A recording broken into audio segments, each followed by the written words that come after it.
ẹ wá máa wo ayọ̀ yẹn lójú ọmọ Adéyẹmọ pé this man loves Yorùbá 1,000,000,000%. mo forúkọ òun náà kéyẹn káàkiri gbogbo àgbáyé o má jà South of Africa ó ní sọ fún yín pé àgbàrá yìí fòkòtò eré ayé yóò ní fún yín gbogbo ẹ̀yin ojúlówó ọmọ Yorùbá tẹ dúró ti ìran Yorùbá. He did not collect any kọ́bọ̀ wọ́n sọ pé ó ń jà wá lólè ni. He did not mingle with olóṣèlú wọ́n lólóṣèlú ló ń ṣiṣẹ́ fún. Ó dẹ̀ jáde síta olólóṣèlú tí mo bá gbowó lọ́wọ́ ẹ̀ tí ò bá sọ síta tó bá bò mí kò ní rí ire gbámú nílé ayé. Till today not olóṣèlú that come out and say Sunday Igboho gba 700,000 lọ́wọ́ #1 lọ́wọ́. He showed the man love the Yorùbá totally. Mo forúkọ àwọn náà kéyìn ẹ̀já wa padà sórí ètò wa. Yorùbá nínà ní ohun abá ní lànà ní ọmọ aṣẹ́gìtà náà ní èpo ogi. Kí ló dé tí Yorùbá ò náà ní ara wọn? Kí ló dé tí Yorùbá tá a káràmásìkí ara wa? Kí ló dé tí ẹ̀mí wa kò jọ àwọn tó ń ṣáájú wa kò jọ wọ́n lójú? Kí ló dé tó dé pé àwọn gangan ló ń fà wá sí ọwọ́ àwọn agbénipa? Ní mo fi ní pé ẹ bá wa dá síta lọ tá a wa. I will say my own opinion. Those people that I know that they are enemy tán fi ìyà jẹ Yorùbá tán kó Yorùbá sínú ìyọnu tán sọ wá sínú hílàhílo tán jẹ́ kí Yorùbá máa ríre kiri má tán Yorùbá lọ́wọ́ tán gbọ́nre dànù lọ́wọ́ Yorùbá tán sọ Yorùbá di alárìkiri káàkiri gbogbo àgbáyé. I will say my own opinion and I want you to comment say your own opinion too. Bóyá ohun tí bàbá Èkìtì sọ bóyá irọ́ ni and I want you to say your own. Thank you bàbá mi Adéọlá Adédòkun wọ́n ní our leaders ó dàbí pé àwọn wà ní àti tèmi bí kò yóò bá pa ní tòde ò lè pa yẹn. Mo wá ń wo mo ti play fídíò ọba kan ní àárọ̀ tó bá yẹn sọ with confidence we don't want Fulani in our land that any chief in this community that have hand in Fulani òun máa destroy òun máa gba oyè lọ́wọ́ ẹ̀ òun máa sọ di ènìyàn yẹpẹrẹ. Ọba yẹn sọ pé he has paid ransom 3 times. Ìyẹn bóyá kí n bá ṣíwájú pé ó sọ̀kan ní January ó sọ̀kan ní February ó sọ̀kan ní March ti April ní bàbá òun fẹ́ san. And again ní ọ̀sẹ̀ ní kankan aago 12 níbi tí mo wà mo kàtà fóònù mi náà ni mo wá rí the powerful of Edo people. The powerful of Edo people show the real ọmọlúwàbí. Ẹ wá ní wọn ṣe Yorùbá ọmọ Odùduwà ni wọn àwọn ò sọ àwọn ìjẹkújẹ táwọn ń jẹ bíbẹ àwọn ò bá wọn jẹ ni. They did not lose their culture. They believed in their culture. Wọ́n jáde síta pé if federal government like come with soldier, they don't want Fulani in their land again. If federal government like kókó gbogbo sójà Nàìjíríà wá sí Ẹdó, àwọn ò fẹ́ Fulani lórí ilẹ̀ wọn Ẹdó bìí sẹ́ náà. Wọ́n jáde síta. Bóyá gómìnà wọn ló wà àdírẹ́sì wọn ni o. Bóyá lára àwọn lídà wọn ni o. Wọ́n gbọ́n tí nù ní wọn tí ẹ̀wọ́n sàjọ́dọ̀ ẹ̀. Wọ́n pàdé ìdìkiri ni pé we are ready. Lẹ́yìn ìgbà wọ́n tún wá ṣòwò kan gbogbo kíọ̀sì tí àwọn Fúlàní kànjọ yẹ wọ́n ti destroy ẹ̀ pé no be joke o no be joke. Mo wá ń gbọ́ ní ọ̀dà téèyàn kan sọ pé na Edo be this o no be Yorùbá o no be Yorùbá o ojú wa gbà bìtì nígbà tí mo gbọ́ àárín yẹn. Can our leaders our kábíyèsí the political leader that we have in Yorùbá land can do something like that? Fúlàní ò ṣe dẹ̀dẹ̀ mú àkàṣẹ dédé máa halẹ̀ máa dún màhúrú oríṣan níní òní kíní ń bẹ nígbó tí ń dún màhúrú kíní ń bẹ nígbó tí ń dún màhúrú bí ó pa ni jẹ kókókó pa ni jẹ bí ó sì pa ni jẹ kó yé dún màhúrú máa ni máa. It is our leader that empower the Fulani. It is our kábíyèsí that empower the Fulani. That is why they have power over us. Àwọn ọba wa àwọn lídà wa ni wọ́n àwọn Fúlàní ní orí ọ̀fẹ́ àti agbára tí wọ́n ń lò lé wa lórí. That is why all of them náà fi ya odi títí dè sí. But àwọn Ẹdó ti yarí o wọ́n ń lé wọn táwa Yorùbá dẹ̀ máa múra lẹ̀ bí wọ́n ṣe ń lé wọn ní Ẹdó yẹn lẹ̀ Yorùbá náà bọ̀ ọ̀dọ̀ wa nígbà náà bẹ̀rẹ̀ nígbà tí kò lẹ́dọ̀ gbàgà wọ́n á wọ Oǹdó tí wọ́n ti wọ Oǹdó wọ́n wọ Èkìtì Ògùn Èkó Ọ̀ṣun àti gbàlejò ọ̀nà mẹ́lẹ̀ tó wà lẹ̀. When we don't have a genuine leader in Yorùbá land. The ọba jáde síta pé èyí tí Fúlàní pamọ́ tó ó tó gẹ́ we don't want them in our land. Okay, it is because the Fulani they are citizens of Nigeria that give them authorized to go to another person land come apa torí pé wọ́n jẹ́ citizen and and our leader wọ́n dákẹ́ bẹ́ẹ̀ bí olúdù ni they give them power. Mo sọ fún yín mo ní wọ́n sọ fún wa wípé àwọn ọba wa ní lára màálù tí wọ́n fi ń jẹ oko káàkiri, that is why làwọn ọba wa fi lè sọ̀rọ̀. Wọ́n ní àwọn gómìnà wa náà níbẹ̀, rẹ́pù ní sẹ́nítọ̀ ní, táwa lọ tá a wa o. Mo sì ń bọ̀ o, ayabalẹ̀ sí mo sì ń sọ yìí o. Táwa ní ọ̀tá wa, these people tí wọn ò lè sọ̀rọ̀ ààbò, ọ̀rọ̀ àlàáfíà, ọ̀rọ̀ ìdáǹdè, ọ̀rọ̀ ìtùnú sí ìran Yorùbá.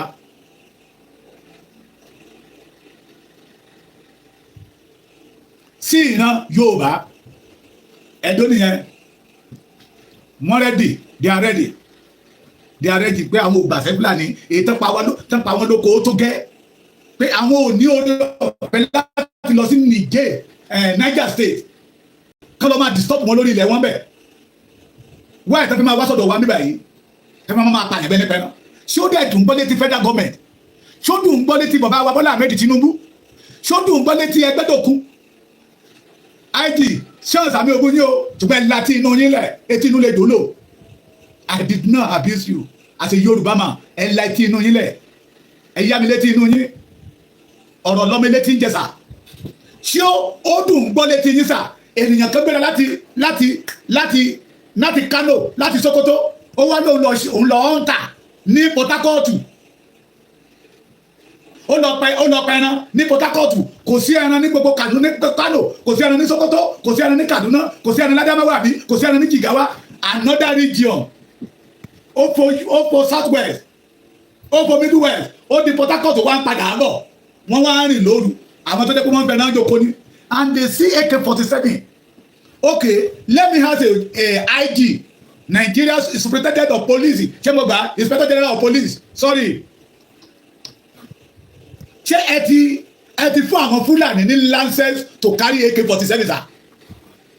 Have you given the Fulani the license to carry AK-47, sir? Bá a ṣe ń di lọ́rùn wọn káàkiri. Wọ́n á gbé sọ́nù wọn á tó fi ya fọ́tò. Tí ẹ bá rí dọ́bù balẹ̀ lọ́wọ́ ọmọ Yorùbá, ẹ̀wọ̀n yá. Ẹ̀wọ̀n ló train terrorist. But àwọn tó ń gbé káàkiri tí ẹ sì ń wò wọ́n, tẹ́ni náà rí wọn. Tí ẹ mọ̀ pé àwọn wọ̀nyí ikú dẹ̀dẹ̀dẹ̀dẹ̀ ń dẹkú ni. Tẹ́ ń pè wọ́n ní ọ̀tá. Have you given them license, sir?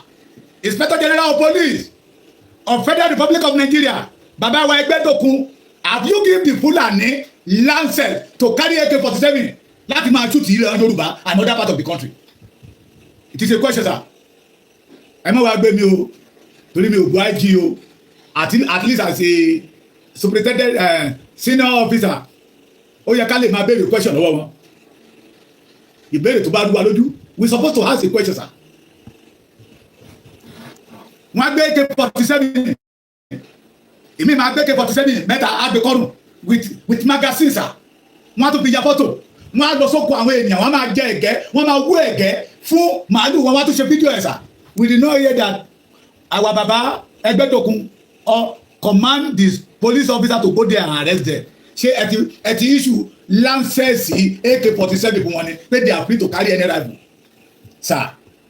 Fúlàní kan ti jáde síta, ó ní wọ́n ń lo AK-47 yẹn láti defend ara wọn ní ṣé ìlú wọn náà wà, ṣé ilẹ̀ wọn náà wà, ṣé orí ilẹ̀ bàbá wọn náà wà. Ilẹ̀ tó ti lọ ń jẹ àgbàdo yẹn, èèyàn kan ló nílẹ̀ yẹn, èèyàn kan lọ́dún ọ̀dà yẹn fún. That place did not belong to the Fulani or Hausa man. Have you given them the license, sir? IG Ẹgbẹ́dọ̀kun, you need to address this issue. You need to talk to the Yoruba people. As a Yoruba man, sir. Bóyá nígbà táwa ò mọ̀, ẹ ti fún àwọn North ní access to carry AK-47. So to be able to have upper hand on other people.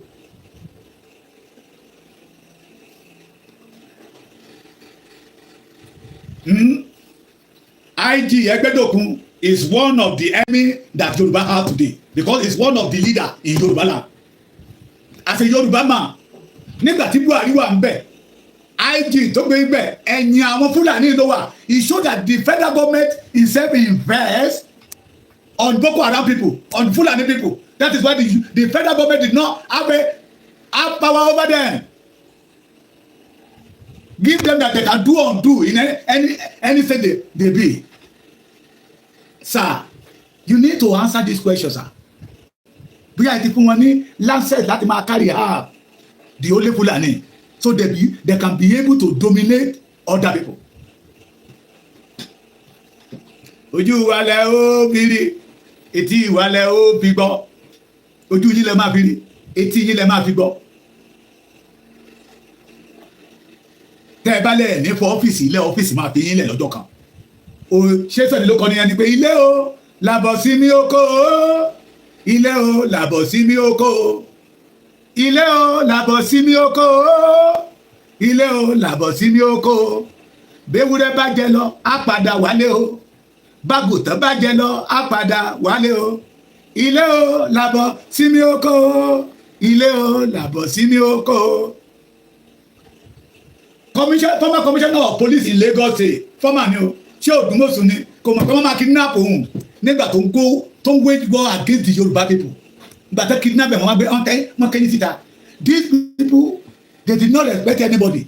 Immediately they know that you are a Yoruba, you became their enemy. We want to ask a question. Fúlàní ti ń pa ó ń pogun ó ń pọgbọ̀n.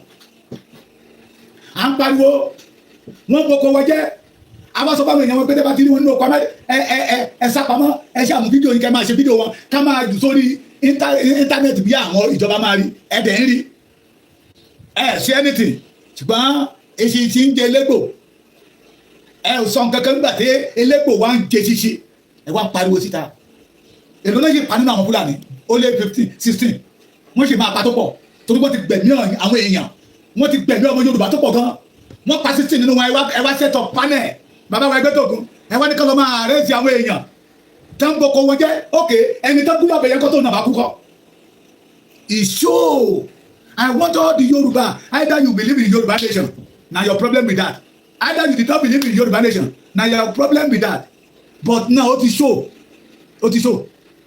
pé we Yoruba we did not belong to Nigeria, we are not a citizen of Nigeria, they did not recognize us as a citizen of Nigeria. What are we waiting for? What are we waiting for? When the federal government ordered the Baba Bola Ahmed Tinubu back the Fulanis, support the Fulanis. Torí pé wọ́n bá support the Fulani, the arrest of Edo people, Kolokan, they're supposed to have thorough investigation. What happened? Kí ló mú wọn ní ló débẹ̀ lọ́gọ̀jọ́ òru? Ìbọn tó bá lọ́wọ́ wọn, kí ló dé tí wọ́n bá mọ̀ pé ọ̀tá ni wọ́n, kí ló dé tó ṣùkò èèyàn kan ní ọ̀bẹ. Àwọn yẹn ti pariwo síta pé Fúlàní ó gba oko wọn jẹ́ ó rèpù wọn. One of the obas ló jáde síta tó sọ̀rọ̀ síta yìí. He showed that they have the backup of the federal government, and he showed that tẹ́tí sọ fún wa táwa ní no bàbá Bọ́lá Ahmed Tinubu ò lè lo ara ẹ̀ débẹ̀. He showed that Sultan of Sokoto is the president of Nigeria. If tábà lè máa pa ọmọ Yorùbá tí bàbá Bọ́lá Ahmed Tinubu ò lè ṣe nǹkan kan tí ò lè sọ anything. He showed that we are not belong to this country. Pẹ̀pẹ́ yìí tẹ́ pariwo one Nigeria, one Nigeria, one Nigeria. He show we are not belong to this country, a country that cannot provide security for you, light, water, enjoyment. Èwo ló tún kù mbẹ̀? And you are still saying that you are citizens of that country. Tí àwọn tó dẹ̀ wà ń bẹ̀ tó jẹ́ ọmọ ìlú yẹn wọ́n ṣe bó ṣe wù wọ́n. The government of today issued the license to them to carry AK-47 láti lè máa tọ̀mẹ́tì àwa táwa nísàlẹ̀.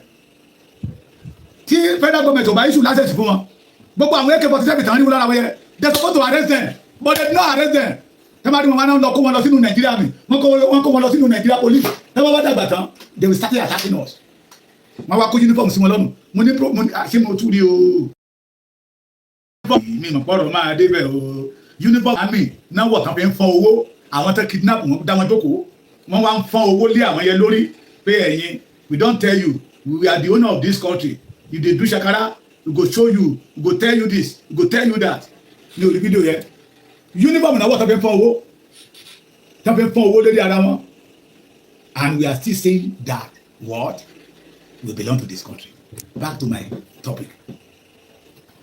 Yorùbá táwa ni ọ̀tá wa ṣé àwọn tó wà nílùú òyìnbó lọ̀tá wa ni àbẹ́ àwọn our excellency president excellency governor your excellency senator your excellency a rep, your excellency, house of assembly, your excellency, councillor, chairman, ṣé àwọn lọ̀tá wa? Ìbéèrè tí mi fẹ́ béèrè nìyẹn. Ṣé àwọn tí ò rí títí wá rò tí wọ́n rí kúlẹ̀ tí ò kàn wọ́n? Ṣé àwọn tó rí pé wọ́n ń pa ọmọ Yorùbá bí ẹni pẹ́ràn tó jẹ́ pé bẹ́lẹ̀ ọ̀rọ̀ kan kò tẹnu wọn jáde? Ṣé àwọn tó rí wípé gbogbo ọ̀nà tó wọ ìlú wa ti di death trap tí ò kàn wọ́n, but suddenly they became a billionaire? Suddenly níbi ojú ọjọ́ dé yìí aago mẹ́ta ti kọjá, aago mẹ́rin ló fẹ́ lọ lù lọ́dọ̀ wa níbàyìí. tábà ìfẹ́ lọ sí France lọ ra ice cream kán dẹ̀ padà wá agbára wọn gbé. ṣé àwọn tí wọ́n rí pé Fúlàní ń pa wá lọ́tún ó ń pa wá lọ́sì tí wọ́n kẹ́yìn sí wa tí wọ́n ṣe pé wọ́n ò rí wa? tábà dẹ̀ di Àbújá wọn náà nǹkan mìíràn náà ń gbé ṣe. The life of the Yorùbá kò jẹ́ nǹkan kan létí wọn, kò ní wọn àti ẹ̀rí náà rí wa. ṣé àwọn yẹn lọ̀tá wa àbí àwọn tó pariwo síta pé ìgbé ayé tá ń gbé ìgbé ayé ìnira ni? wọ́n ti ná gbàrà, wọ́n ti ná gbòòrò, wọ́n mọ bá ṣe ṣe ní Canada, wọ́n ṣe ṣe lamẹ́ríkà, ní London, ní Japan, India tẹ́jọ́ pé wà ní third world. wọ́n ti débẹ̀, wọ́n ti mọ̀ bí ìgbé ayé táwọn yẹn ń gbé lọ́wọ́. wọ́n ti káàkiri gbogbo Europe, wọ́n ti káàkiri gbogbo Europe dé Asia country. wọ́n wá ń pé gbàjarè fún wa pé ayé kọ́ là ń jẹ nílẹ̀ Yorùbá yìí o. ayé lè ta ń jẹ ayé tí ò ní lọ́jọ́ ọ̀la ni. ayé tá ń jẹ ayé tó máa mú ìyà àti ìpọ́njú tí ó máa fi kókò láyé wa ni. ṣé àwọn lọ̀tá wa? àwọn tó pèpè sí ìpè pé àwọn tí wọ́n ṣàkún ọ̀rọ̀ yìí, if we still continue to bearing that name Nigeria, kágbàgbé àti ṣe rere, ṣé àwọn lọ̀tá wa? àwọn tó sọ pé ẹjẹ́ àdìde kò sí tó dàbí òmìnira, we will be able to dominate our land, to have dominion on our land, ṣé àwọn yẹn lọ̀tá wa? àwọn tó ń ké pépé ọ̀nà tá a lè fi gbégbé ayé ìrọ̀rùn rè èyí tí gbogbo wa di alágbé káàkiri àgbáyé yìí, it is barbaric, ohun tí ò ṣe é gbọ́ ni. ṣé àwọn yẹn ní ọ̀tá wa sà? àwọn tó ké pépé orí àpèsè lórí wa, adániwáyé ti dá wa pé látọ̀run wa pé ṣé ló yẹ ká máa sìn wá, ilé ìtawà ló fi ń sìn yàn yìí kò tọ́ sí, ẹja padà káṣẹ́ báyìí. ṣé àwọn yẹn lọ̀tá wa sà? tí àwọn tó wà ní wa ń sọ fún wa wípé àwọn tó wà nínú òyìnbó wọ́n fẹ́ wá dogun lẹ̀. mo fẹ́ kẹ́ bá mi dá sí ni o, you have opportunity to call me, torí ẹ̀ lè jẹ́ kí n fi nọ́mbà mi sí, ẹ̀ rí nọ́mbà mi lórí ètò yìí. ṣé àwọn lọ̀tá wa sà? mo kí gbogbo yín, bàbá mi Usman Wahab, ẹ ti fún mi ní nǹkan ọdún o. Ọláyínká Bolúwájí, mo rí yín bẹ́ẹ̀, yóò dára fún yín, ojú yín á máa ríre ni, kò ní rí bí o. You are all welcome. Mo recognize the present yìí o. Bàbá mi Wàsíìrì Jìnàdù Adéọlá Adédòkun, nǹkan dùn mi ò níkẹ́ Olúwọlé, ìyá tó ju ìyá lọ, ọ̀yá nǹkan dùn. mo fẹ́ kẹ́ jẹ́ ká dòwò who is our enemy. ṣé àwọn tó ń lé ikú sí wa pé ẹni àmọ̀rí ìbá kú, ṣùgbọ́n àwọn tó ń fara arọ́ ìyà. mo sọ pé èèyàn kan bàbá yẹn nílò òótọ́ ni, tí ò bá jẹ́ àwọn ọmọ Yorùbá tó wà nínú òyìnbó tó ń sẹ́ndì owó sílé, àbá ti máa rí òkú èèyàn lẹ́bàá títì. àwọn yẹn náà wá ń pè ní ọ̀tá wa, àwọn yẹn náà wá ń sọ wípé àwọn ló fẹ́ dógun lẹ̀. náà àwọn ti lébí lọ́wọ́ pé ọmọ ọba kì í jagun bí ẹrú, tọmọ ọba bá dẹ̀ ẹ̀kọ́ tí ò jagun bí ẹrú á kú sípò ẹrú. ẹ má jà tara wa jẹ. ta lọ̀tá wa? ṣé ọ̀tá ìta ni? àdé Fúlàní àbí àwọn ti kíátíá lé? ṣẹ́rí, don't let us deceive ourselves. bí ọ̀rọ̀ bá mi ní Ìgbòho Òòṣà, kàkà kí Olódùmarè, ààrẹ akọni ọ̀bọ Oòduà, Báṣọ̀run Akínlógún gbogbo Èkìtì láàrín, ó ní àwọn Fúlàní wọn jù báyìí lọ. ó ní tá à ń pè wọ́n kọ́ná jẹ́. It is because they know that we don't have backup of our leaders. It is because they know pé àwọn leader wọn ti capture the leader of the Yorùbá náà fi ń ṣe bí alágbára. They know. àwọn wo lọ̀tá wa? ṣé àwọn tó sọ pé tán pé ìpè ohun tó sọ lọ́wọ́ àwọn bàbá wa ní 1914 pé ká gbà padà orílẹ̀-èdè ní wá tẹ́lẹ̀, pé ìran Yorùbá ti ṣòṣà ká tó ṣòṣà, pé tẹ̀tẹ̀lẹ̀gún Yorùbá ti lómi ilẹ̀ kejì ó tó dé. ṣé àwọn yẹn lọ̀tá wa? táwọn rán wa létí wípé ní ilẹ̀ Yorùbá wọ́n pe kíní kan ní free education, ẹ̀kọ́ ọ̀fẹ́ that make Yorùbá. Mo wo interview one leader Igbo land pé tí ayé bá ń jẹ́ ayé tí ayé sì tún jẹ́ ayé ó ní in this world no tribe in Nigeria tó lè bá Yorùbá mọ́ pé Awolowo has do that one has made that one that free education pé nígbà tí Yorùbá ń tán kàwé ó ní nígbà tí when the Awolowo introduce the free education ó ní àwọn leaders tí wọ́n kàn ṣe ìlànà kiri ni it is a Igbo man that make that àti gbádùn free education ní ẹ̀kọ́ ọ̀fẹ́ ní kankan o àwọn tó ń rán wa létí pé ṣé ẹ ti gbàgbé ni free hair ìwòsàn ọ̀fẹ́ pé we can still do it láyé ìgbà yẹn bí ìyàwó yín bá ti lóyún sínú ó dẹ̀rọ mortality ni gbogbo tó máa fún ọ̀fẹ́ ni títọ́ máa bímọ but lónìí wọ́n fún ìyàn lóyún níbi mortality níbi clinic ló ti máa mọ̀ pé ó ti wọ́gà àwọn tó ń rán wa létí yẹ tó ń kọ́ sí wa létí pé iṣẹ́ àgbẹ̀ níṣẹ́ ilẹ̀ wa ẹni kò ṣiṣẹ́ á máa jalè ìwé kíkọ́ láì sí ọkọ́ àti àdá kò ì pé o táwọn sọ fún wa pé ẹni bá ń fúnni lóúnjẹ lọ̀gá ẹni iṣẹ́ àgbẹ̀ we the Yorùbá we can feed all over the world then we can do it mega farming àwọn tó ń rán wa létí oore tó ti sọnù tí wọ́n lè dá padà ṣé àwọn yẹn lọ tá wa àbí àwọn tó promise wa a máa fún yín ní iná 1999 ẹ dìbò fún wa a fún yín ní iná a fún yín ní omi a sanwó jam a sanwó neco èwo ló tún kù tó tún máa fi promise wa tó bá tún di another 4 years ago a fún yín ní iná a fún yín ní omi a ṣe títí ọlọ́dà yòrò from Adó Èkìtì to Àkúrẹ́ a sọ di 4 lane from Ilé Ifẹ̀ to Ilé Ìbàdàn a sọ di 8 lane from Lagos to Abẹ́òkúta a sọ di 10 lane ẹ ṣáà dìbò fún wa we are ready to serve you gbàrà tẹ́ bá débẹ̀ tẹ́ dèbí kéde billionaire ẹ kọ́kọ́ gbọ́ ni pé wọ́n ti nílé ní Dubai wọ́n ti ra lé ní London wọ́n ti ra lé ní Amẹ́ríkà ṣé àwọn yẹn ni ọ̀tá wa àbọ̀ rẹ̀ ni wọ́n ká lọ tá wa nínú àwọn méjèèjì àwọn tó ń ìpè oríire fún wa wípé don't follow these people káàdẹ̀ tí ní lóòótọ́ they make fake promise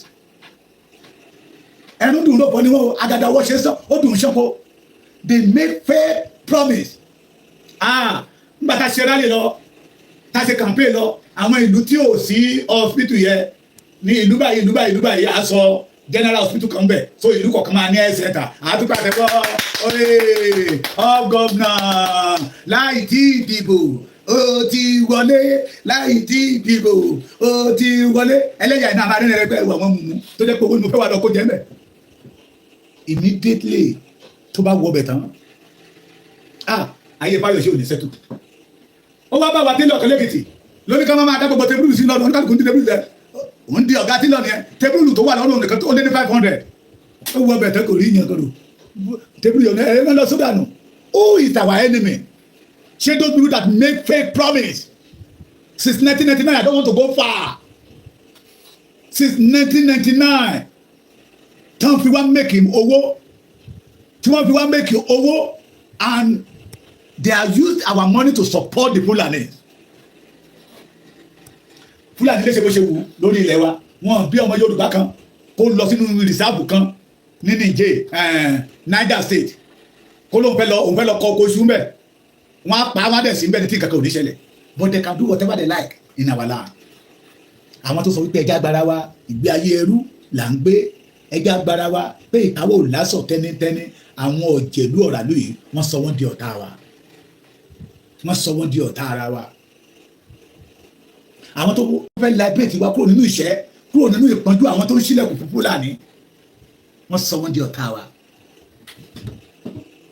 I hear one thing yesterday mo wá gbé nínú rò pé yẹ ohun tó máa ní what caused the ìjà láàrin Arẹ́gbẹ́ṣọlá àti Tinubu ọ̀rọ̀ Fúlàní náà ni ọ̀rọ̀ àwọn Fúlàní náà ni. Where are we going? That our leader always support the Fulani. Ni mo fi sọ ní ìjẹta pé tí a bá sọ wípé Ọbásanjọ́ ó yá orúkọ Yorùbá lónìí kì í ṣe Yorùbá. Pé àgbẹ̀wátọ́ ní ilẹ̀ Yorùbá ni gẹ́gẹ́ bí ìtàn tí ẹ̀yin bàbá wa kan tẹ́ ẹ pa fún wa lẹ́yìn bàtà àwọn bàbá wa kan tán Senator Anthony Adefuye tó jáde síta pé the Yoruba man never became a president in Nigeria. Now ṣé ká tó wá sọ pé Tinubu Aṣíwájú Bọ́lá Ahmed Tinubu yìí sọmọ Yorùbá? Ìbéèrè ni that make them work for the Fulani. Mo ti sọ ọ́fíìsì tí bàbá wa Tinubu wà yẹ òní Buhari fi gbógun ti ọmọ Yorùbá tó fi ń rẹ ọmọ Yorùbá bí ẹni rẹ́lá tó ń rẹwà sí omi tí ènìyàn ò ní rí tó fi ń pa ọmọ Yorùbá lẹ́kún. Bí ayé bá jẹ́ ayé tí ayé ò sì tún jẹ́ ayé mọ́, gbogbo àwọn Ìbàràpá ò lè gbàgbé ìjọba Buhari láì fàbàdà. Ṣé àwọn Catholic Church tó wà ní Ọ̀wọ̀ lágbàgbé ìjọba Buhari? Ṣé àwọn tó máa gbàgbé ìjọba Buhari? The answer is no. Ọ́fíìsì náà ni bàbá wa Bọ́lá Ahmed tó fi ń pa àwọn ọmọ Yorùbá lójú yìí. The Fulani wọn á wọlé wọn wá ń bòdì pé they can do undo in anywhere. Wọ́n lè ṣe bó ṣe wù wọ́n as a citizen of the country. Ṣé Yorùbá lè lọ ṣe bó ṣe wù ní ilẹ̀ wọn? Ìkan tó jáde síta ní the reason tó fi pa Deborah. The reason tó fi pa Deborah ni wípé ó insult Ànábì tí ó wà ní constitution Nigeria. It is in the constitution of Nigeria. It means that the whole Nigeria they can do whatever they like in Nigeria. Ọmọ Yorùbá èrò ọkàn mi lè gbé jáde síta yẹn. Who is our enemy? Ṣé àwọn bàbá wa ìyá wa tó wà lókè òkun ní tó ní ẹgbẹ́ agbára wa kúrò? We did not belong to Nigeria. Nigeria ń lò wá powó ní. Bàbá kan sọ wípé ó ní Nigeria máa ń lo Yorùbá láti ṣètò nǹkan ni láti tó nǹkan tó bá wá tó tán tó bá wá dowó táwọn ló máa náwó yẹ. À ń ṣiṣẹ́ bí ẹrú, à ń ṣiṣẹ́ bí erin, à ń jíjẹ ìlérí. Àbí àwọn tó sọ pé mádàmú ló wọ́n Nàìjíríà ti sweet jù. Wọ́n Nàìjíríà ẹ fún mi ní ìbò ẹyọ kan sí. Máa sọ Ìbàdàn di New York. Ẹ fún mi ní ìbò ẹyọ kan sí. Máa sọ Ilé Ifẹ̀ di paradise. Láti ìjọba tí ń ṣèlérí yẹn ní 1999. Kí ni achievement tí Yorùbá lè tọ́ka sí ti today? And ìlú tí àwọn Fúlàní bá dẹ̀ lù. Ìlú tí àwọn Fúlàní bá dẹ̀ lù fún àwọn bàbá yìí náà ń jó sí. That is why you see Tinubu keep quiet. 16 ọmọ Fúlàní náà pa tí bàbá wa Tinubu ti ọ̀dà IG. Méjì ọmọ Yorùbá tó ti pa ní. Méjì ọmọ Yorùbá tí Fúlàní ti gbẹ̀mí ẹ̀. Méjì ọmọ Yorùbá tí Fúlàní gbẹ̀mí ẹ̀ l'Ondo State ní abúlé mẹ́rin. Tẹ́ ká wọn mọ́ bẹ́ẹ̀ tẹ́tẹ́ fàyà wọn tẹ́tẹ́ pa wọn nípakúpa tẹ́ ṣá wọn bí ẹni ṣẹ́ náà. Bàbá wa Bọ́lá Ahmed gbọ́ sí news yẹ. They did not order ẹgbẹ́ tó kù to go to action. But gbọ́ngbà tó gbọ́ tí àwọn Fúlàní wọ́n jáde síta. And I thank God for leaders of Fulani leaders pé wọn ò dàbí àwọn àgbà kan àgbà agarawa tá a wà ní. Ẹ rí pé pápá wọn ti kó àwọn ọmọ wọn jọ wọ́n ti gbé igi lé wọn lọ́wọ́ wọ́n ti gbé mọ́tò lẹ́tà máa gbé lọ sí Èdó bọ̀dé ẹ máa bọ̀ ẹ bá àwọn Èdó ń bẹ̀ ẹ súnfẹ́ àgàn yìí tẹ́ bá wá pé ẹ̀yẹ padà pé but let us give them kudos ṣé kudus náà ní kémi náà pé let us give them kudus for that. Oh my God.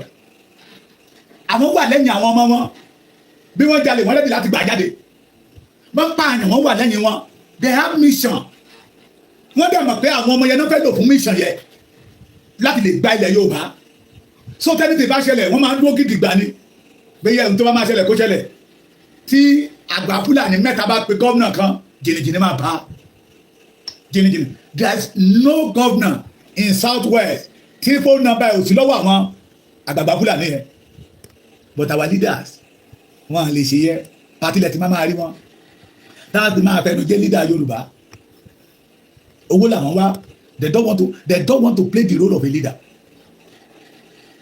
wọn ò fẹ́ farada afẹ́fẹ́ fún ìran Yorùbá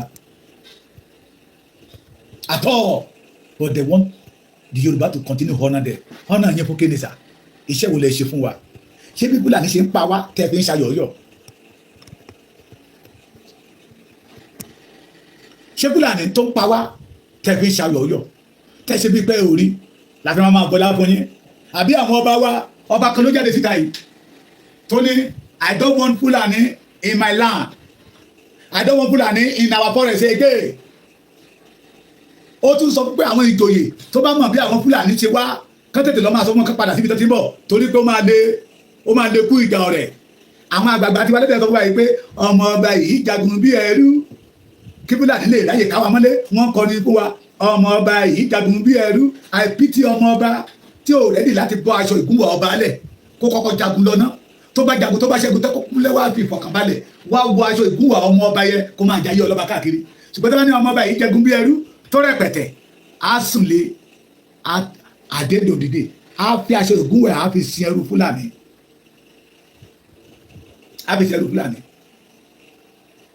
if you want to see our leader ẹ lọ sí Channel Television ẹ lọ sí Arise ẹ lọ sí TVC ẹ wá máa gbọ́ òyìnbó káàkiri tí òṣù ọmọ Yorùbá láǹfààní wọ́n dẹ̀ ń pọ̀ ọmọ Yorùbá lọ bàbá Brigadier General Kúnlé Tógun sọ wípé àwọn ará bíbá yìí ti yí ìran Yorùbá ká with ìbọn kì í ṣe àwọn ìbọn kéékèèké o ìbọn ńláńláńlá but síbẹ̀síbẹ̀ grammar làwọn àgbààgbà wa ń sọ káàkiri it is because the Fulani have caged there Fulani ti kéde wọn ni láfi di ìjẹ́pọ̀ Fulani àwọn àgbà wa ló tà wá fún wọn o wọ́n tà wá fáwọn Fulani ẹjọ́ Fulani kọ́ abẹ́rẹ́ gbọ́ mi kì í ṣẹjọ́ Fulani ẹjọ́ àwọn àgbààgbà ilẹ̀ Yorùbá ni ṣèbọ́ bá kan ló jáde síta tó sọ̀rọ̀ bí akin yẹn where is Ọọ̀ni of Ifẹ̀ káàtẹ̀ ṣe pé bàbá wa Aláàfin Ọ̀yọ́ ṣe ẹ̀jẹ̀ ni where is Ọọ̀ni of Ifẹ̀ where is Aláké káàtẹ̀ ní pé bàbá wa Àkàrìgbò ti dàgbà where is Aláké ọba márùn ló wà l'Abẹ́òkúta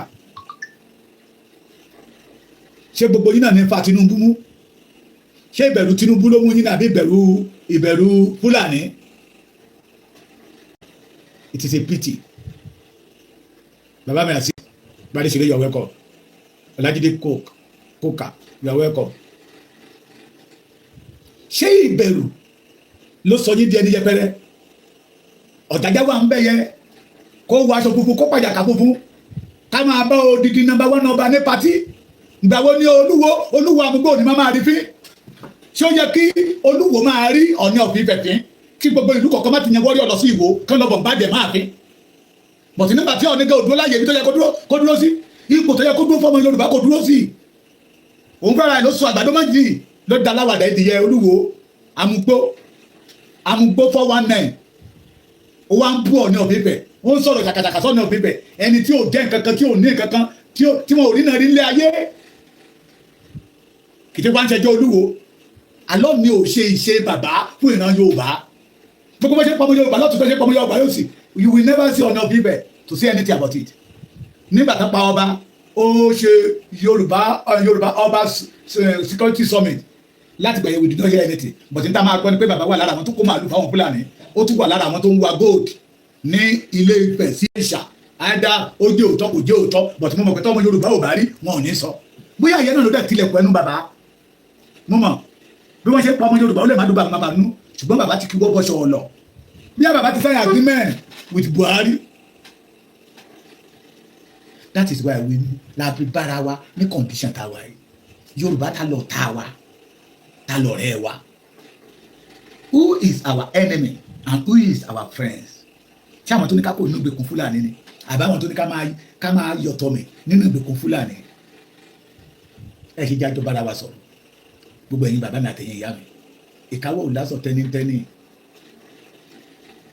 àbí tá a bá máa fi tàbó sísí tá a bá tún máa mú tàbó sí kúrò we all know that we don't have leader as a Yorùbá for now torí pé nínú gbogbo àwọn àgbààgbà tó wà nílẹ̀ yìí tá a bá ka 1000 àwọn àgbààgbà Yorùbá tó wà nílẹ̀ agbára la fi rí 10 tó dúró níbi pé kí ènìyàn Yorùbá ó kúrò nínú ìgbèkùn the rest restructuring náà pariwo níbi tẹ́tí máa rí owó gbà amendment náà pariwo níbi tẹ́tí máa rí owó gbà state police náà pariwo níbi tẹ́tí máa rí owó gbà ìfẹ́ ọmọ Yorùbá ò sí lọ́kàn wọn regional government náà pariwo níbi tẹ́tí máa rí títí wọn jẹ́ ọjọ́ ọ̀la Yorùbá ò jẹ́ nǹkan kan fún wọn the Yorùbás àwọn bàbá wa ìgbàanì àwọn bàbá wa láíláí wọ́n ní tọ́lọ́run bá ti fọ̀tá ẹni wọn ni kò lè pa ni mọ́ mo ti ń tẹnu mọ́ ti pẹ́ pé tọ́lọ́run bá fọ̀tá ènìyàn wọn yàn ènìyàn máa ń fún ní gáàpù ni ọ̀ọ́kó ṣọ sáàf torí pé tó o bá ṣọ sáàf tó bá filẹ̀ á tún lọ wá ọgbọ́n míì kó bá lè rí ẹmú bí ẹran so but now Ọlọ́run ti fọ̀tá àwọn wa hùn wá pé those people are called themselves a politician they are not a politician ọ̀ràlú ni wọ́n ọ̀jẹ̀lú ni wọ́n ìfẹ́ ọmọ Yorùbá ò sí lọ́kàn wọn mo sọ kíní kan láàárọ̀ ṣé àárọ̀ ni àbí àná Ekiti state was second to the last prostitution state in Nigeria ìlú tí òṣì bá mọ ẹgbẹ́jù tó pọ̀ jù Ekiti state second to the last but kò sí gómìnà tó jáde ládọ̀ wa níbàyí tí ò di billionaire. They are all billionaire. They are all multi-billionaire. The Ekiti state produced billionaire when Ekiti state self remain. They are not our friend. Ọ̀rẹ́ ènìyàn máa ń gbàyàn lẹ́nu ikú ni. Ọ̀rẹ́ ènìyàn yìí kọ̀ pé ohun tó bá máa ná àyàn. Mi ò ní gbà kí ọmọ ìyá mi ó kú. Mi ò ní gbà kí ọ̀rẹ́ mi ó kú. That is why I love Sunday Ọmọ Adéyẹmọ Ìgbòho Òòṣà. That is why I love Kàkàkí Olódùmarè Májàsọ́lá. He surrender everything he have. Face the Fulanis.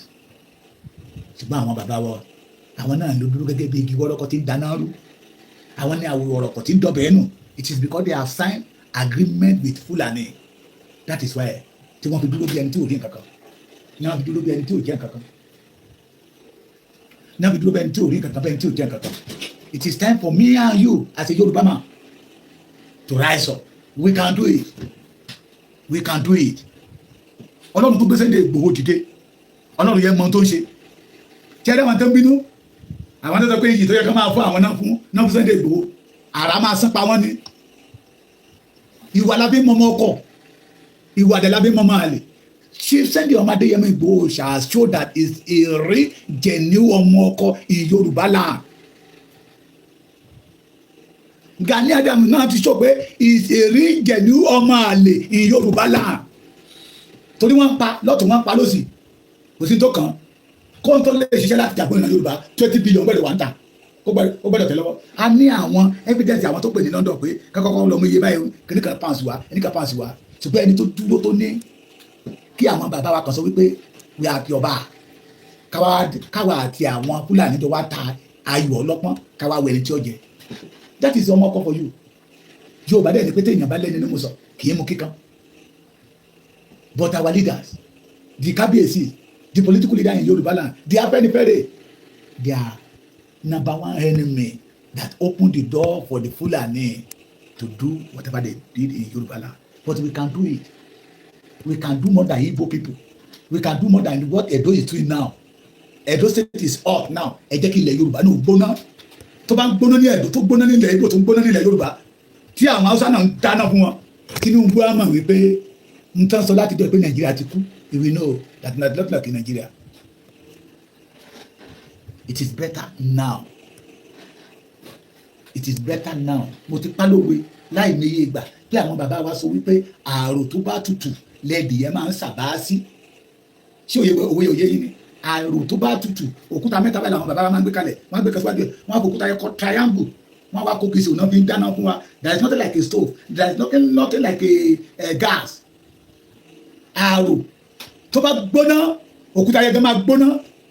Iná igi tó bá jẹ́ igi ẹrí gbóná fi dáná yẹn máa gbóná gan 1 hour 2 hours ó sì gbóná tewúrẹ́ bá ti débẹ̀ àṣà padà tẹ́lẹ̀ yẹn náà bá ti rí pé wọ́n ra àwọn àṣà padà ṣùgbọ́n tó bá tutù adìyẹ máa lọ bẹ̀ á sàbà sí bí ewúrẹ́ náà bá jẹ́ ewúrẹ́ ló kọ́kọ́ débẹ̀ òun náà máa wọ bẹ̀ á sùn bẹ̀ mọ́jú. èrèdí tí ẹ fi rí Fúlàní ní every corner of the Yorùbá land nìyẹn pé ilẹ̀ Yorùbá tutù jù la fi ń gbàlejò ọ̀ràn. Let me say this clearly to you. Tinubu will never tell you or spoke it out. Bí o bá kọ́ ọ̀rẹ́ tẹ̀ máa lò sẹ́jẹ̀. Tinubu will never say to the Yoruba, go and face the Fulani. Yorùbá ní pé ẹja jọmọ ojú ká má ṣe jọmọ ẹnu. Ọmọ ojú nìyẹn tí bàbá ìbá ṣojú báyìí ó ti gẹ́ ẹ̀ tiẹ̀ tó bá jẹ́ kéè kálásán tó bá jẹ́ kó bá náà ṣe wọ́n ó ti mọ mí nìyẹn. Tinubu will never say it. Ẹ lọ fèsì Fulani ẹ tẹ̀ já fèsì wọn káwá wàrà sí Tinubu náà máa fi wádà. Ṣé gbọ́ mi? Ẹ jẹ́ kí ilẹ̀ wa gbóná mọ́ wọn. Mo tún rí àwọn ọmọ wọn kan àwọn èyí tó gbàgbé èyí tó gbébọn ní ilẹ̀ Yorùbá sọ wípé ká máa bọ̀ wá we saw them we do this mo rí mo ní Ọlọ́run nígbà wo ládàá báyìí ní Èkó náà ti ń sọ pé they are the one that have Lagos they have ojú ẹlẹ́gba Àgége wọ́n bẹ̀rẹ̀ sí dárúkọ Ìdímọ̀tà ní ilẹ̀ Yorùbá wọ́n gbé àké dání wọ́n gbé kùmọ̀ dání wọ́n gbé ìbọn dání ọ̀sán gangan ni o táwọn ènìyàn kọjá lọ tán ni o tán ṣe fídíò it show that federal government is at their back but wọ́n ní kó gbìyànjú ọ̀tàtọ̀ rẹ̀ kọ́kànlẹ̀ ọ̀tàtọ̀ rẹ̀ àwa wo ilé tó lómi lẹ́yìn ẹsẹ̀ jùlọ wa lọ we the Yorùbá we can do it lákọ̀ọ́kọ́ náà kánì lọ́kàn pé we are not belong to Nigeria we are not in Nigeria pé à ń pera wa ní Nàìjíríà yẹn ló fi ìyà tó ń jẹ wá yìí jẹ wá ẹ̀gbẹ́ tá à ń rí ló jẹ́ ká máa rí ẹ̀gbẹ́ tá à ń rí ìwọ̀sí tá à ń rí ló jẹ́ ká máa rí mo sọ fún yín dáadáa they try it in Ghana láàrin ọ̀sẹ̀ kan wọ́n flush wọn out they try it in Togo láàrin ọ̀sẹ̀ kan wọ́n flush wọn out they try it in the Benin Republic láàrin 4 or 5 days wọ́n flush wọn out kí ló wá ṣòro fún Nàìjíríà láti flush wọn out ni pé we are bearing the same name that name called Nigeria me and you must reject it we are not in Nigeria ẹ̀yin ọmọ ìgbómìnà nílé lóko ní ìrìn àjò tẹ́ wà lẹ́kìtì tẹ́ wà ní Kwara State ní Kogi State ní ìbúlẹ̀ tó wà ń bẹ̀ Èkìtì State àwọn ọmọ yín ní kí n sọ fún yín pé èyí tẹ́ ṣe àṣedànù ó tó gẹ́ ẹ padà lẹ́yìn chief imam Usman Abdulrahman Bello àdúrà nígbà tí ń pera rẹ̀ ní chief imam múlẹ̀ Yorùbá pé kátàpìtì ni o ẹ padà lẹ́yìn ẹ̀ ẹ̀yin Àgbẹ̀kọ̀yà ọ̀ǹtà àti fìjìláńtì àti ẹgbẹ́kẹ́gbẹ́ tó bá dálẹ̀ tó dúró gẹ́gẹ́ bí ẹgbẹ́ ọmọ ogun wọn ní ká ẹ padà lẹ́yìn ẹ̀ kó má lọ tàn sí ẹnu Fúlàní the man is not a Yorùbá man ọ̀tá Yorùbá ni and secondly bó ṣe ń pera rẹ̀ ní national leader of Yorùbá nation kò sẹ́ni tó mọ̀ o bàbá Akíntóyè ò ránníṣẹ́ o. kọ́kọ́ máa ṣẹlẹ̀ òun nìyẹn president yìí wà France báyìí Paris bàbá wà Paris báyìí ẹ jọ iléeṣẹ́ tí ọ̀nà aṣọ́ra bà agbójẹ̀díjẹ̀dì ẹ máa sóòkè ẹni agbójẹ̀díjẹ̀dì tó gbáàsì tó mú yes ṣẹ́rí eléyìí tẹ́ ẹ̀ ń wò lọ́wọ́ mi kò ní àní nínú ẹ̀yẹ ṣàti sóòkè ẹ̀kẹ́ mọ̀ ń gbẹlúra kì í ṣe dandan ní kẹ́mú lójoojúmọ́ ó lè jẹ́ 3 lọ́sẹ̀ ó lè jẹ́ 2 lọ́sẹ̀ bẹ́ẹ̀ bá ṣe rí pé jẹ̀dí ṣe pọ̀ lára yín sí ni tó bá jẹ́ pé jẹ̀dí tó ti pọ̀ lára yín gidi gan ni ẹ mú léraléra kẹ́ fi púùṣì ẹ̀ dànù tẹ́yìn ò bá dé wá fẹ́ mọ̀ àgbo léraléra àgúnmu eléyìí ẹ̀ gbọ́dọ̀ mú léraléra àgúnmu tó kọ̀ǹfàmù gidi tí mo lè fi ọwọ́ ẹ̀ sọ̀yà fún yín kí ló ń jẹ́ jẹ̀díjẹ̀dí lára yín jẹ̀dí pa yín lóko níbo jẹ̀dí yẹn ṣèrè tẹ́ bá gbélé ìlú ra ẹ gbà bí mo sọ fún yín jẹ̀dí tẹ́ robó ti pa ilé iṣẹ́ yẹn tí ẹ bá gbé ilé ìlú ra àìdá ọkùnrin ni yóò obìnrin ni yín jẹ̀dí yẹn ó ti kàgbákò tí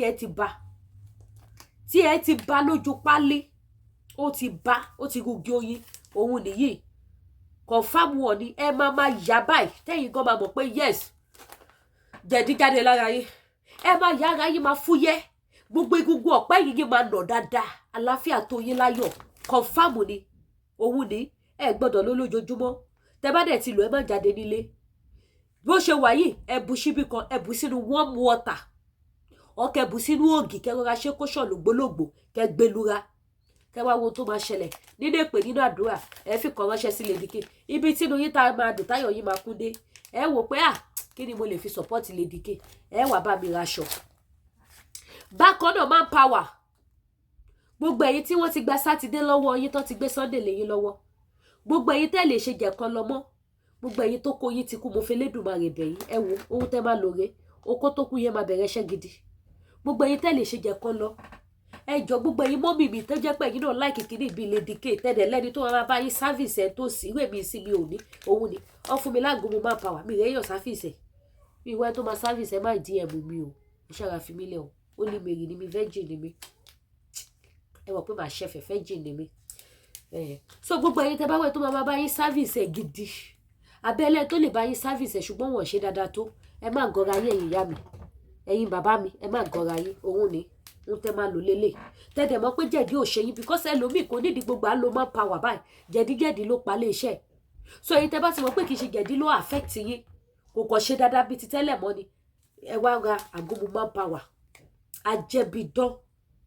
ajẹ́bidán mo fi ọwọ́ ẹ̀ sọ̀yà ajẹ́bidán confam òun lélẹ̀ àgúnmu máa power tẹ́ bá gbẹlura Jésù ọkọ̀ jọ ooo Jésù ọkọ̀ ìjọ mọ́mí àbíyín lérè pé kí ni mo ṣe fún ẹ ṣo fẹ́ ṣe mí léṣe ni ẹni mi ìṣẹ́ léṣe ó ń dùn mọ́ mi mò ń gbádùn ẹ bá wá béèrè pé ṣé kí yọ wá gbọ́ máa yọ ibi tọ́rọ àwọn obìnrin wà nìyẹn àmọ́ ṣé máa yọ ọ́nù máa gbẹ̀yìn ẹ̀ ọlọ́kùn iṣẹ́ ọlọ́run dá nǹkan ẹ bá ń pọ́ lọ́n tóbi lọ́ba so bó ṣe jẹ́ nìyẹn máa ń power bákan náà yìí tẹ́ bá nílò oògùn diabetes tó wà pa tó mú yes láti iléeṣẹ́ tí el natural àbá iléeṣẹ́ tó ń ṣe lè náà ni tó confam tí ò ní àní-àní nínú tó jẹ́ pé diabetes yẹn máa dohun gbàgbé iléeṣẹ́ ọtí yọ natural bar. Gbogbo ẹ̀yin tẹ́ bá need àwọn product yẹn ẹ pè mí lórí WhatsApp number mi. Nọ́mbà mi lẹ ń wò lójú screen yìí. Màá fún yín ní phone number iléeṣẹ́ ọtí yọ natural bar. Ẹ̀yin tẹ́ bá dẹ̀ pé yes Agumu manpower tọwọ́ Lady K yẹn gangan lẹ́fẹ́ ẹ pè mí màá tà fún yín. Màá tà fún yín. Mo tún ṣì láì another pack Agumu. Mo tún ṣì tó kò sígbà tó bá ti bá mi send àgbéjẹ̀dì ọmọ fi ti manpower sí. Mi mẹ̀ṣẹ̀ tí mo ṣe wọn. So ẹ̀yin tó bá yẹ pé ti manpower lẹ bá fẹ́ rà pápápá lọ́dọ̀ Lady K màá tà fún yín. Iye tó ń ta Naija náà lèmi náà máa tà fún yín o. So bó ṣe jẹ́ nìyẹn. Now can I come back to Lady K's business? This is my own business. Ẹ̀yin mọ́mì mi ẹ̀yin dáàdì mi kí mo ṣe fún yín lẹ́nu ọjọ́ mẹ́ta. Ó tutù ẹ ṣàánú mi. Ẹ ṣàánú mi ẹ wá ra aṣọ. Ó tutù ọdún wa ń tà. Ẹ wá ra aṣọ. Ẹ wá ra aṣọ ó tutù. Ó dùn mọ́ mi bí mo ṣe ń pààrà post office ìṣẹ́jú tí mo lọ tí mo ń bọ̀ yẹn. Inú mi ń dùn. Ara mi gan já kí n máa jókòó sójú kan ìpò bẹ́ẹ̀. Ẹ wá ra ajá ẹjọ́ ẹ torí ọlọ. Ẹ̀yin dáàdì mi táwọn ọmọ mi bá láwọn ò ra aṣọ yẹn wá ra aṣọ. Ẹ̀yin bàbá lálùbáríkà tí mi ò ní wá yín tí tẹ́ máa jẹ wọn ọmọdọ́jọ́ ogbó àtẹ̀yìn ìyá mi ẹ wá ra aṣọ. Gbogbo yín pátá aṣọ ọkùnrin wà mélòó mo fẹ́ display. Mi ò mọ èyí tó yẹ kí n display because èyí tó ohun táyé òun kẹ́hìndé. Èyí tó bá gbé ele ṣe ẹ display ele mo like ẹ̀yin lè má like.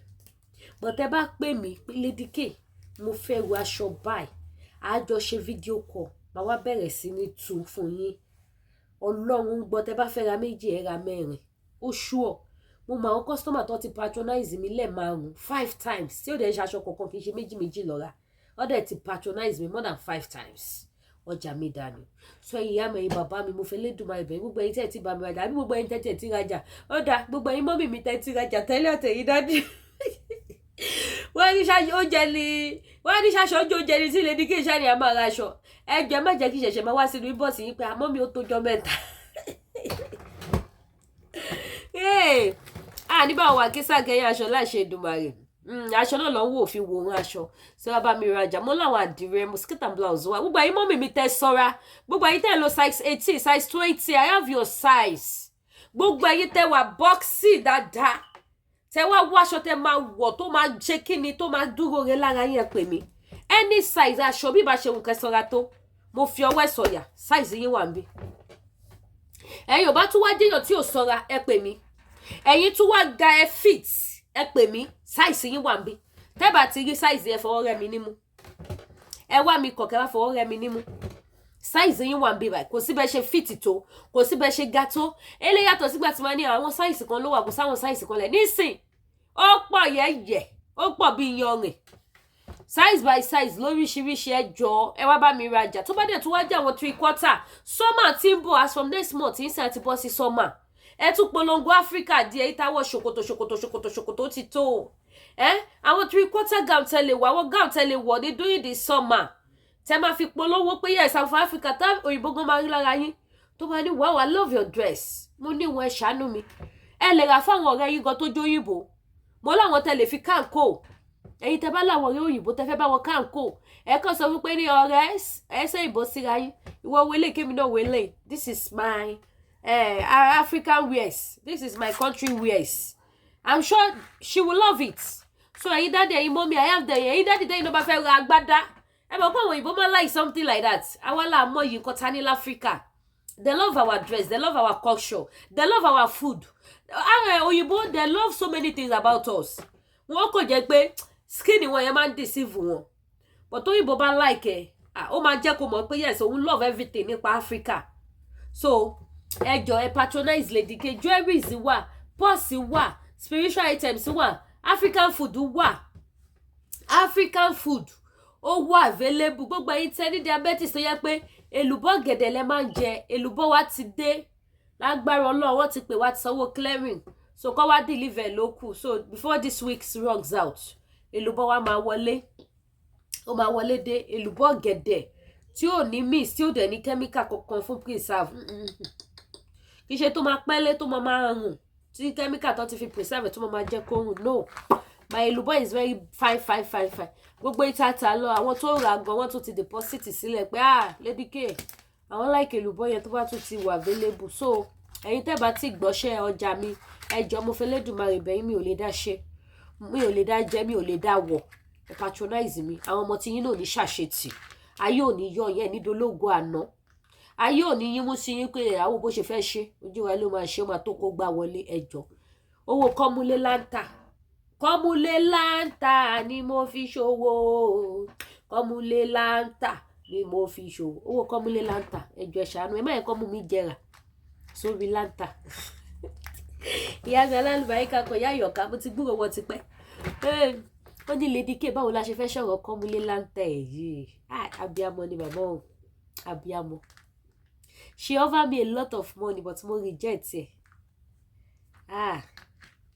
wọ́n ní kọ́múlé láńtà ló fi ṣòwò ó dá máa fún ẹ níye báyìí kó máa dá padà fún mi anytime mo ní màmí ẹ má worry I reject it so ẹ wá bá mi rajà o kí n lè rówó kọ́múlé láńtà san o ẹ wá bá mi rajà o kí n lè rówó kọ́múlé láńtà san o mo fẹ́ fi owó ọjà tí mo bá tà san kọ́múlé láńtà mi ìfẹ́ yáwó fi san kọ́múlé láńtà ṣe ti gbọ́ gbogbo ẹ̀yin tẹ́ wá ń support mi àwọn ọmọ yín ò ní ṣubú ire àti àánú Ọlọ́run á jẹ́ táwọn ọmọ yín náà dádì mi ẹ ti mọ̀ra yín thank you so much for always be there for me ẹ ṣé gan ni ẹ subscribe sí YouTube channel wa kẹ́tọ́ notification bell Yorùbá Nation no going back ire o.